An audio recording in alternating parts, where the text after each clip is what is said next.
But that interview never happened, and the whole thing turned into a bizarre situation. Joining us now from Miami is Elvira Salazar from Mega TV News. So I understand you were sitting with Mr. Trump, actually sitting with him at Mar-a-Lago, his resort in Palm Beach, and he just got up and left? Pick it up from there. It was basically in Miami, and he was at an event for Cuban veterans. And then my camera was ready. I was ready. He was in front of me. We were talking. I was explaining to him that I was thanking him, I should say, that he was taking this time to talk to Hispanic media. Remember, Mr. O'Reilly, that he has not spoken to any Spanish network ever since he became the nominee. So it was the first time that he was going to talk to us, and we were eager to hear him directly without any filters. And there he goes.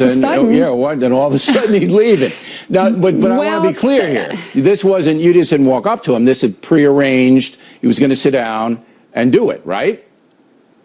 Oh, absolutely. I don't think it's possible, Mr. O'Reilly, for us to just get to say, hey, Donald, why don't you just give me an interview? I would like to talk to you. It's when not he possible. left, did his people say he has to go out, or did they give you a reason?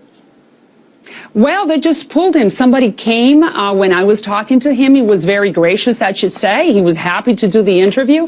Somebody comes and pulls him away. And then we're like flabbergasted. What happened here?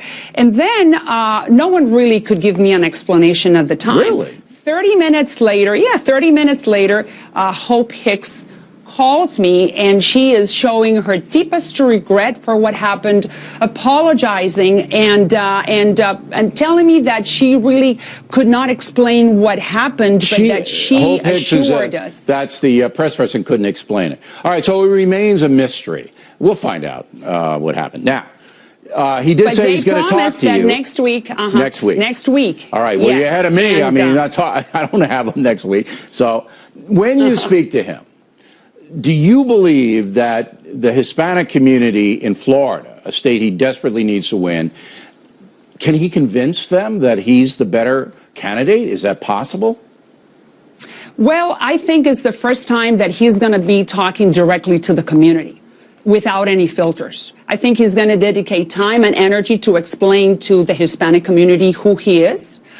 We have, like I said, we have never had a one-on-one where he can explain some of the major policies that he's putting forth. In your mind, what's the most important thing that you're going to try to get him to explain?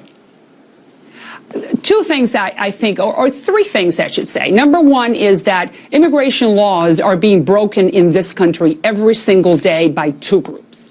Number one, the illegals, the ones that everybody talks about, mentions, people that are crossing the border, jumping the fence, defying the desert. But there's this other group called the Business Owners of America, who are offering those aliens or those illegal aliens jobs. So if we really want to, in this country, fix immigration, the problem, we have to be transparent. Yeah, so the E-Verify and stuff like that. E-Verify. Right. You don't need a wall. Some people think, sir, that you don't need a physical wall.